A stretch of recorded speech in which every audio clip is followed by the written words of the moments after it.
Indigo paints का IPO खुल रहा है सर, किस तरह से देखें, क्या रेकमेंड करेंगे आप? लगाइए पैसा, जमकर लगाएं, दम लगाकर। हाँ हाँ बिल्कुल, इंडिगो पेंट्स पैसा लगाने की राय है। क्यों है पहले बता दूं, कुछ अच्छी चीजें इस आईपीओ के बारे में बता दूं। पहली चीज तो ये कि रेवेन्यू और प्रॉफिट की ग्रोथ पिछले अगर 3 सालों की आप देखिए, बहुत इंप्रेसिव, बहुत बढ़िया है जी।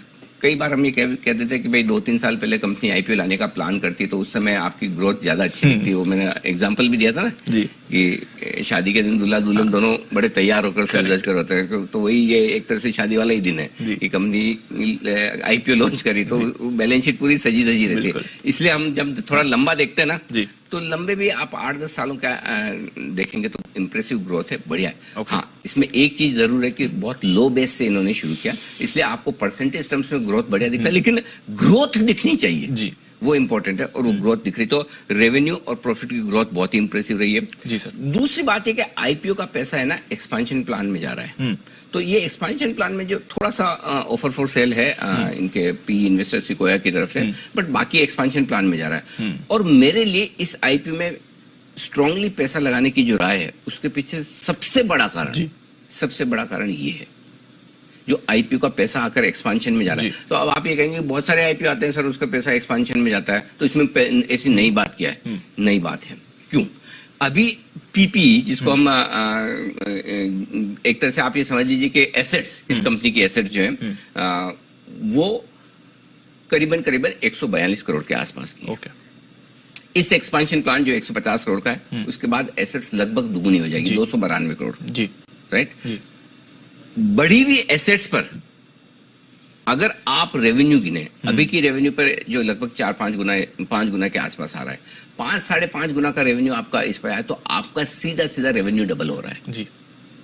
और इसीलिए तीसरा पॉइंट जो मैंने लिखा कि विस्तार के बाद इसके वैल्यूएशंस बहुत आकर्षक हो जाएंगे। अभी आप पिछले 3 क्वार्टर के वैल्यूएशन देखेंगे तो आपको लगेगा अरे भाई ये वैल्यूएशन के मामले में क्या एशियन पेंट्स जितना दे देंगे, क्या बर्जर जितना देंगे, कंसाई नेरोलैक जितना देंगे। लेकिन आपको उस हिसाब से नहीं देखना है, आपको देखना है एक्सपेंशन प्लान के बाद क्या वैल्यूएशन है। और एक्सपेंशन प्लान के बाद मुझे लगता है ये 27-28 रुपए के आसपास की ईपीएस करना चाहिए। और उस लिहाज से अपने पेयर्स के मुकाबले में करीबन 35-40% सस्ता है अभी। हाँ, 35-40%। तो मेरे हिसाब से लिस्टिंग पर 35-40% की गुंजाइश है। हाँ। तो सर ये जो बाजार का एक कंसर्न है कि थोड़ी एक्सपेंसिव वैल्यूएशन है, एक्चुअली वैसा नहीं। प्रॉब्लम क्या है दीप? इसमें प्रॉब्लम है ना, मैं चाहता हूँ इसमें सेबी भी ध्यान दे। क्या है, एक जमाना था जब है ना आईपीओ आते थे कंपनी के, तो आईपीओ में होता ये था कि तब कंपनियां प्रोजेक्शन देती थी अगले 3 साल 5 साल का कि हम ये करेंगे वो करेंगे, और पता चला वो देखकर इन्वेस्टर्स पैसा लगा रहे हैं, होता कुछ नहीं था, और बाद में कंपनियां गायब डूब गई है। ये नहीं मतलब ये बोले ना कि हमने ये सोचा था ये हो गया। आपके पास बहाने तो बहुत है कि कोविड आ गया था, कि कभी ये हो गया था, कभी इकोनॉमिक स्लो डाउन आ गया, तो उसमें इन्वेस्टर्स लालच में फंस जाते थे कि इतनी बढ़िया परफॉर्मेंस, तो सेबी ने वो बंद कर दिया, विच वॉज गुड। लेकिन अभी इशू क्या है, अभी होता है कि अभी कंपनियां ना अपने प्रोजेक्शन नहीं दे सकते। लेकिन ये प्रोजेक्शन किसको नहीं दे सकती? आरएचपी में नहीं आता, आरएचपी में नहीं आएगा। कंपनियां जब मीडिया से बात करेगी तब नहीं आएगा। लेकिन जब 1-on-1 मीटिंग सारे बड़े इन्वेस्टर्स के साथ होती है, फंड्स के साथ होती है, वहां सब बताते हैं वो 3 साल 5 साल ये करेंगे वो करेंगे। अरे नहीं तो कोई फंड पैसे कैसे लगाए? मुझे एक चीज बताओ, एक फंड मुझे बता दो जो अगर पिछले 3 साल के वैल्यूएशन देखकर इंडिगो पेंट्स में पैसा लगा पाए। जस्टिफाई नहीं कर सकता, नहीं कर पाएंगे जब तक आप फ्यूचर प्रोजेक्शन नहीं देखोगे कि कंपनी अगले 2-3-5 साल में क्या करने वाली है। और अगले 2-3-5 साल का अगर आपको पता नहीं है तो आप पैसा लगाओगे भी क्यों? करेक्ट। तो मुझे लगता है अब ये वक्त आ गया कि वापस, पहले जमाना अलग था, टेक्नोलॉजी नहीं थी, इंफॉर्मेशन इतनी पास नहीं होती थी, अब जमाना अलग है।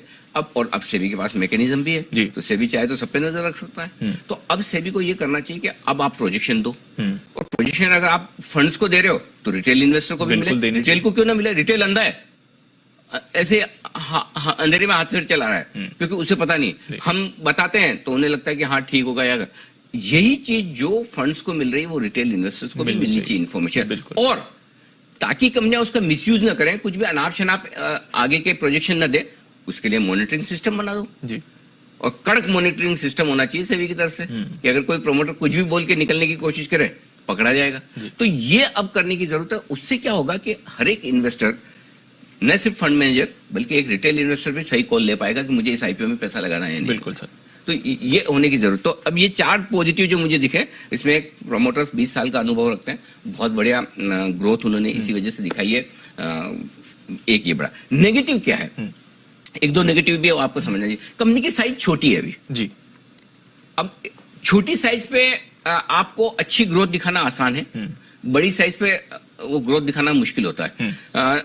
और मार्केट शेयर भी सिर्फ 2% का डेकोरेटिव सेगमेंट का, जिसमें आपका कंपटीशन भी सब दिग्गजों से भाई, बर्जर, एशियन, एक्सो नोबेल, कंसाई, ये सारे दिग्गज हैं जिनके साथ आपको डील करना है। लेकिन चूंकि साइज छोटी है और अभी भी इतनी छोटी साइज है, एशियन पेंट्स कभी 2% मार्केट शेयर वाले पे बहुत फोकस नहीं जाएगा। अगर ये 2% है, 3% हो गए मार्केट शेयर, इनके लिए 50% जंप है। एशियन पेंट्स को फर्क नहीं पड़ता। इसलिए छोटे होने के बावजूद इनके लिए ग्रो करने की जगह है जी, इसलिए ये मुझे पसंद है। और दूसरा है कि हिस्टोरिकल वैल्यूएशन देखेंगे आप, पुराने डेटा तो आप पैसा लगा ही नहीं पाएंगे, आपको लगेगा अरे भाई इतना महंगा। तो मैं ये कहूंगा कि जो इनका पूरा का पूरा एसेट बेस डबल होने जा रहा है जी, जो एक्सपेंशन प्लान होने जा रहा है। अच्छा, इसके बाद डेट फ्री भी हो जाएगी कंपनी जी, ये आईपीओ के बाद। तो आपके डेट फ्री हो गए, एसेट्स डबल हो गई, आपके रेवेन्यूज डबल हो जाएंगे, प्रॉफिट शानदार होगा, मुझे अच्छा लगता है। तो आप अच्छे लिस्टिंग गेन के लिए जरूर लगाएं, अच्छे लिस्टिंग गेन के लिए जरूर लगाएं। और लॉन्ग टर्म लिस्टिंग के बाद देख लेंगे, मतलब इसका मतलब मैं ये नहीं कह रहा कि पहले दिन बेच के निकल जाना है। अगर बहुत अच्छे गेन्स मिलेंगे और तब वैल्यूएशंस अगर कंपेरेबल हो गए एशियन पेंट्स के साथ, तो हम सेल कॉल भी दे देंगे कि चलिए आप प्रॉफिट बुक कर लिए। लेकिन फिलहाल आप पहले दिन पैसा कमाने के लिए आज से भी लगाइए। बिल्कुल सर, एक पॉजिटिव तो आपने मेंशन ही नहीं किया, धोनी। हाँ, धोनी भी है बिल्कुल। अच्छा हाँ, इसमें भी एक बढ़िया इंटरेस्टिंग बात है, इनमें बड़ा खर्चा है जी एड का, और धोनी इनके ब्रांड एम्बेसडर है, करेक्ट। अब ये आईपीओ लाने के बाद उन्हें रखेंगे नहीं रखेंगे मुझे नहीं पता, चलो मान लिए रखेंगे। लेकिन एक तो ये कि अभी जो सेल्स है, अभी जो प्रॉफिट है, उस पर धोनी को उतने ही पैसे दें। अच्छा, धोनी की कॉन्ट्रैक्ट तो मेरे ख्याल से सेल्स और प्रॉफिट पे नहीं होगी, उनकी तो फिक्स होगी। तो सेल्स आपके डबल हो जाए, पैसे उतने ही लगे ऐड के, हाँ, तो वो भी फायदा है, आपके खर्चे बच रहे हैं, करेक्ट। तो वो मार्जिन आपके सुधर रहे हैं, मार्जिन बेहतर हो सकते हैं। तो मार्जिन इंप्रूवमेंट का स्कोप है, रेवेन्यू और प्रॉफिट इंप्रूव होने का स्कोप है, मुझे बढ़िया लगती है। तो फ्यूचर प्रोस्पेक्ट्स पे देखें तो बढ़िया कंपनी है, बिल्कुल। तो ये है पूरा आईपीओ मार्केट की स्ट्रैटेजी, पैसे लगाएं अच्छी लिस्टिंग गेन्स के लिए। इंडिगो पेंट जिसका आईपीओ आज खुल रहा है।